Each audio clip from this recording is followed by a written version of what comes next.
from teammates bumping into each other to drivers becoming rolling obstacles. Okay, I'm hanging upside down. What the f***? These are the moments where F1 drivers forget how to drive. He crashed in qualifying and now he's out before the start of the race. Every year the most exciting part of the Monaco GP is the formation lap, and 2025 was no exception to this rule. However, there's a category that made us remember that Turn 1 never forgives. It's tight, it's sketchy, and somehow multiple drivers still thought they could all squeeze through side by side. Spoiler, they couldn't. This is the F2 feature race. Lights go out, engines roar, and before the cameras even finish their first sweep, boom!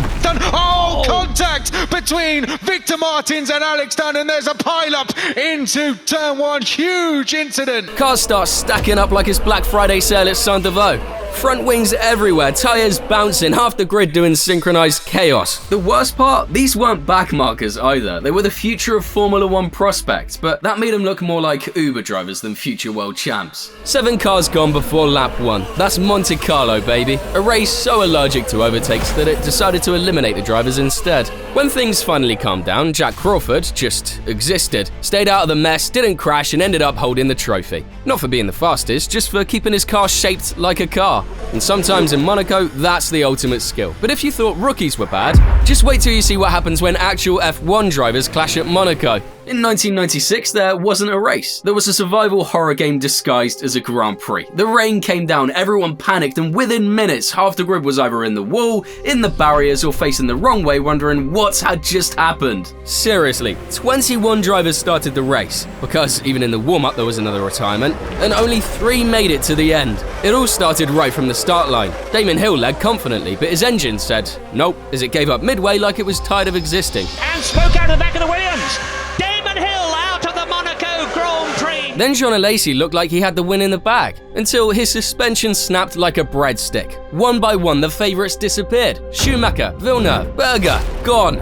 And out of that chaos, from absolutely nowhere, came Olivier Panis, a guy who started 14th on the grid, just calmly dodging wrecks like Neo in the Matrix. By the time the checkered flag fell, the track looked like a scrapyard, and Panis looked like he couldn't believe he'd actually won. And I'm sitting here in the same way, wondering why you haven't subscribed yet. It was Monaco at its finest. Unpredictable, unforgiving, and absurdly entertaining. Just like when you see 2 teammates forget the rules of survival. Montreal is usually known for the Wall of Champions, but in 2025 it got a new iconic wall. The Wall of Teammates. Lap 67 proved that even when you've got the fastest car on the grid, sometimes your worst enemy is sitting right next to you in the garage. McLaren rolled into Canada looking untouchable, with Piastri leading the standings on 198 points, and Lando right behind at 176. So when everything's going alright, you need to make sure to bottle it. Picture this, lap 67, Norris tries to send it back past Piastri on the pit straight, and all of a sudden, he clipped Oscar's left rear, snapped sideways, and straight into the wall. One McLaren out instantly. The Aussie somehow survived and dragged it home in P4. For Norris, that was the biggest L of the season, and he straight up admitted, I was stupid. And there's being stupid like I was at the end. Respect for the honesty, but still, ouch. So that clumsy move swung the title fight hard. Suddenly, Piastri's lead over his teammate jumped to 22 points. The mood at McLaren? Tense. The memes? Immediate. Why? Because this felt too similar to Canada 2011 for a minute. Same track, same pressure, same team. What do you think? Well, I think in that case, there's no question if you see a moment to McLaren's touch. And that's why McLaren's garage is suddenly feeling less like family and more like a gladiator pit. Because when teammates forget there's boundaries, collisions aren't accidents, they're inevitabilities. Canada was messy, but Baku, that's a whole different breed of chaos. The kind where you even see Piastri making mistakes, and that's something we don't get to see often. The guy's a robot. Baku has this weird reputation. Like, no matter how good you are, the walls are just waiting to ruin your day. And yeah, I know every other track has walls, but Baku's got this smug energy like it knows you're about to screw up. Take Oscar in 2025. His whole weekend just collapsed piece by piece. On Friday, he already got slapped with a reprimand in FP2 for not slowing under yellows. Rookie mistake, except he's not even a rookie anymore. Then in qualifying, he decided to put on a show in Q3. Straight into turn 3. Piastri's in the wall! Oscar Piastri, the championship leader! Car smashed. McLaren's scrambling overnight to throw in a new survival cell. At least it was the same spec, so no pit lane start. That was honestly the last good thing to happen to him. It's lights out and away we go. And my boy, dude was absolutely cooked. He jump starts, 5-second penalty right there, and just like that wasn't good enough, less than a minute later locks up at turn 5. He's in the wall, he's out of the race! hits the barrier, and he's out. The only retirement of the whole race. Everyone else made it. The championship leader was literally the main character, for all the wrong reasons. But before you think it was just a one-hit wonder by Baku, let's rewind to 2019. Charles Leclerc, the guy was flying. Fastest in every single practice session. Ferrari looked elite, like they were the gold standard that weekend. Then qualifying came, and in Q2, the Monegasque clipped the inside wall. And that's when he dropped this iconic line over the radio. I am stupid. I am stupid. I am stupid. Imagine dominating all weekend and then one sketchy mistake trashes the whole thing. And that's the thing about Baku. It doesn't care who you are. The walls don't play favorites. Just like how there are no favorites when you play bowling mid-race. Hungary 2021 definitely goes into that category because Bottas and Stroll basically turned turn 1 into a bowling alley and the pins were worth millions. The weekend starts under heavy skies. Every driver's pretending they're calm. Every strategist's praying the radar's lying. We were at that weird point in the season when Mercedes were desperate, Red Bull confident, and the tension thick. It's lights out and...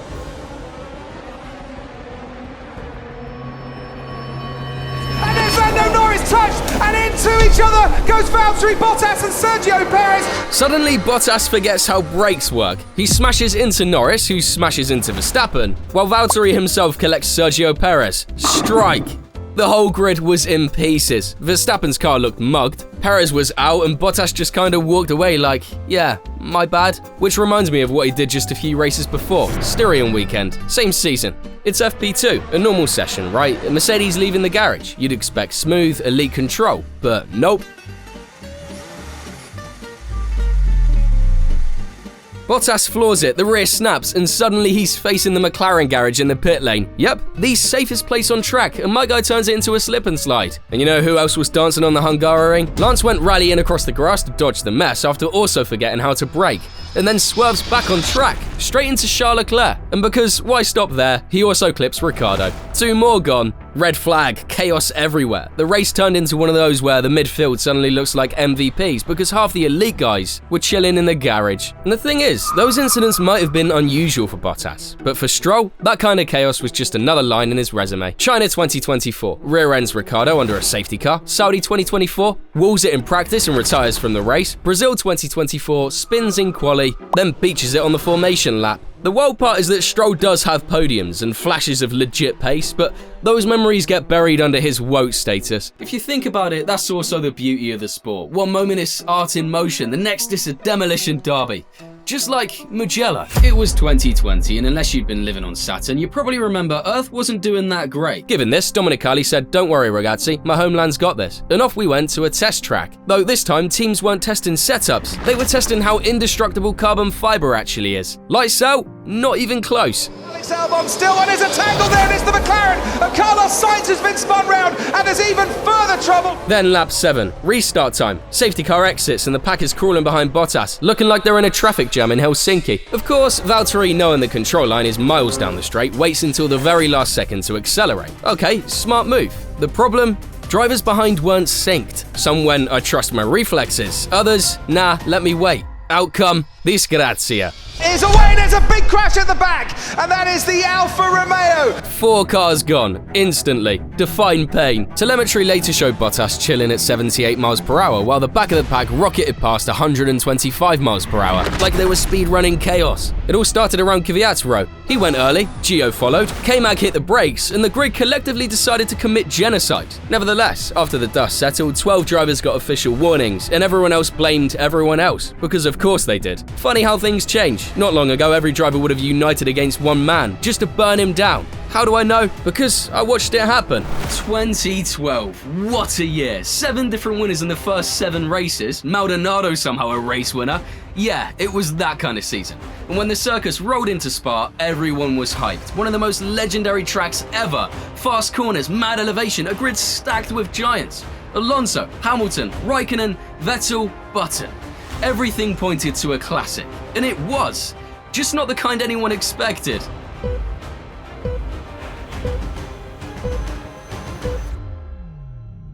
Lights went out, cars launched off the line, and within seconds... Oh dear, Roman Grosjean and Fernando Alonso and Lewis Hamilton all coming to grief at La Source. And the entire front field turned into a demolition derby. Within seconds, La Source looked like an apocalypse. Carbon fiber raining down, Marshall sprinting in, smoke everywhere. Alonso climbs out shaking his head, Hamilton stares at the wreckage, and Grosjean standing there like he just discovered gravity the hard way. When the FIA reviewed it, there wasn't even a debate. €50,000 fine, 1 race ban. First in nearly 2 decades. Official statement, extremely serious breach with potential for injury. Unofficial translation, my guy skipped turn 1 and entered restricted airspace. And just like that, Crash On was born.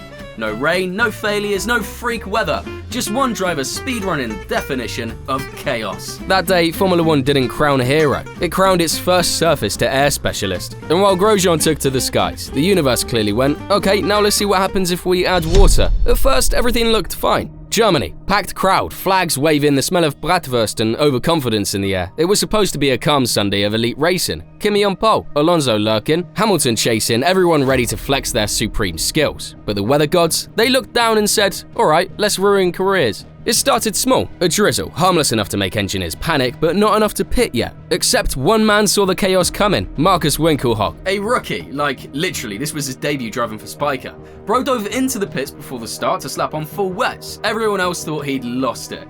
30 seconds later, he looked like a genius. Because within 1 lap, the drizzle turned into the Noah's Ark DLC. Not a shower, not even rain. This was the sky falling down. Turn 1 became a swimming pool. Button, gone. Vert, gone. Sutil, gone. Liuzzi, gone. Hamilton? He tried to survive before hitting a river and sliding into the gravel. So, yeah, gone as well. Meanwhile, Winkelhock, guess what? He was leading the race. The FIA panicked and brought out the red flag. When the water finally drained and racing resumed, Winkelhock's dream faded. His Spiker didn't survive the restart and Alonso eventually took the win. For someone who made the right call, absolutely brutal. But no one remembered the result. They remembered the tractor, the floods, and the one rookie who led the world for 5 glorious minutes before reality kicked him back down. So yeah, Nürburgring 2007 was proof that no matter how dominant, how smart, or how prepared you are, rain doesn't care. It humbles everyone equally. However, hold on, because Spa 98 makes every other accident look like a kid's bumper car ride.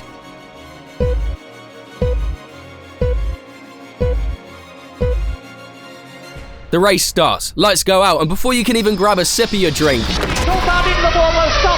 have to red flag this. Terrible. Oh, this is quite appalling. This is the worst start for a Grand Prix that I have ever seen in the whole of my life.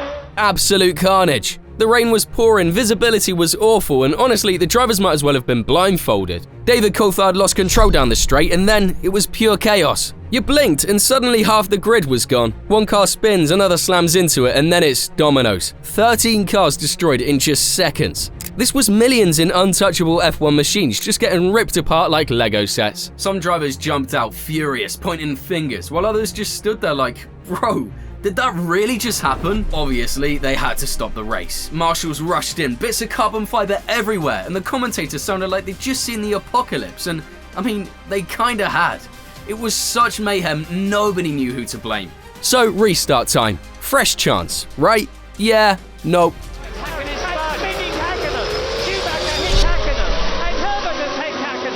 First lap again, and Mika Häkkinen, the championship leader, got tapped into Johnny Herbert and spun out immediately. Just like that, he was dead in the water. But out of all this mess, Jordan smelled the opportunity. Damon Hill, calm, steady, and suddenly in a league of his own. His teammate Ralf Schumacher wanted to attack, but team orders locked them in, and Jordan walked away with a 1-2 finish, the first win in their history. Spa 98 became Exhibit A for why you can never predict this sport, and 23 years later, the same track doubled down on that truth, by proving that chaos and nothingness can both steal the spotlight. No pile-ups, no mayhem, just nothing. Rain falling, cars parked, fans freezing, and 2 laps behind a safety car that somehow counted as a race. Hardest part about that GP was actually staying awake trying to watch it. From the greatest demolition derby in F1 history to the world's most expensive parade lap, Spa really proved one thing. When F1 drivers forget how to drive, the sport doesn't just lose control, it rewrites its own chaos-filled history. And that's the thing about Formula 1, it's the only sport where perfection and disaster share the same corner. It's about how gloriously stupid and spectacular things can get when the best in the world still mess up like the rest of us. If you enjoyed watching drivers fumble, make sure to watch this video I know you'll love. And as always,